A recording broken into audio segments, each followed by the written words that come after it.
What's up everybody, Bassmouth here, bringing another Modern Warfare 2 Warzone 2 video. Today we're talking about 3 neat tips to get you a bigger KD. As always, please remember to like and subscribe if you enjoyed the video. Let's go for 50 likes today. I know that's crazy, but I think we can do it. Also, join our Discord server, link is in the description. We play games together, it's a great time. So the way you actually mechanically perform the super jump is you have to jump from a very high place to a very low place, preferably right around where you just start taking fall damage. And you have to hit just like a frame perfect jump as you hit the ground. Like the frame you hit the ground, you have to hit the jump on that frame, and you will get an insane increase in speed and an insane increase in height in your jump. The other part you have to do to this is, or at least that helps me hit it a lot more consistently, is first of all, I want you to notice how I'm looking at the ground here. I'm just looking at the ground here to make it easier to hit the frame perfect jump because it makes it able to see like when I'm actually touching the ground. But when you're doing this, once you get a feel for it, you don't actually have to look at the ground. You can be shooting the enemy the whole time you're doing this motion, even while you're speeding through the air. But I'm just looking at the ground here to get, you know, a better result.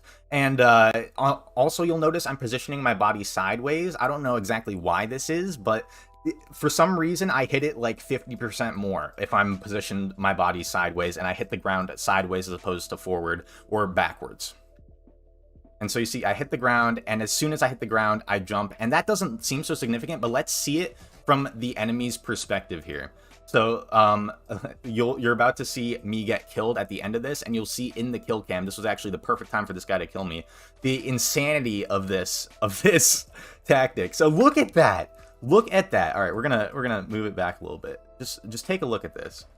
That is ridiculous. I hit the jump like right around here. That is easily 15 meters in less, like instantly. So if you do that in different areas, and I'll show you here how I use it to kind of get away, I do end up dying to another team that's like sort of down to where I'm fleeing to. I didn't know they were there. But as you'll see, I'm getting pushed on this roof. I just have a deagle. So I hit the jump, boom, BHOP. And I'm already almost behind this cover here to where I can deal with them. But as you can see, I run straight into this guy there and he kills me. For our next tip, we are talking about water and how you can land in it from literally any height without dying. And that on a drop is not necessarily 99% of the time. Landing in a building is going to be more advantageous strategically. I do think there are some areas in some areas where you have short canals, skinny canals that are by major strongholds and stuff, that it might not be that bad of an option to get that little extra time from people who have to deploy and cut their shoots to get there. But I think the main advantage this gives, and the clips you're seeing right now are just drops for proof of concept, because I haven't actually had the situation happen, but I know, because you'll see in a lot of these areas like high rise and city that there are a lot of these little canals full of water, and so you'll find yourself in situations a lot of time where you're fighting teams on different floors, and say you're on the roof and there's a team under you and you don't want them to know you're jumping down, and if you jump off the roof, right, you have to pull your chute. It makes a big noise, everyone knows. So instead what you could do is you could jump off, not pull your chute, and just land into one of these canals and get out of there, no questions asked. And I think this is going to provide a lot of opportunities for really good getaways and really swift getaways in situations where you otherwise wouldn't have been able to get away in, say, Warzone 1. For our last tip here, this is actually a clip from my first game I played, testing out some of the mechanics.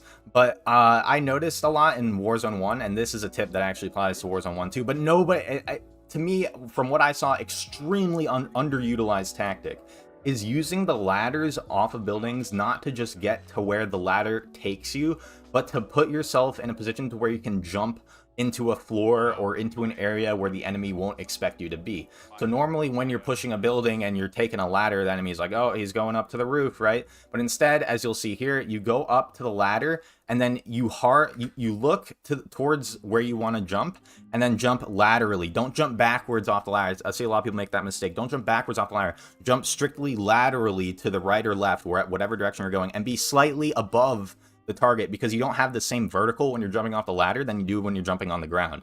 It's more of just like a release and fall type of motion. There is a little bump, but it's not quite as extreme as when you're on the ground. So you want to get a little above your target and then just do a nice quick jump to the side and get in like that. And this works on so many buildings. You will surprise so many people like this. I guarantee you'll get some free kills just like that. Hope you guys enjoyed the video. Catch you guys in the next one.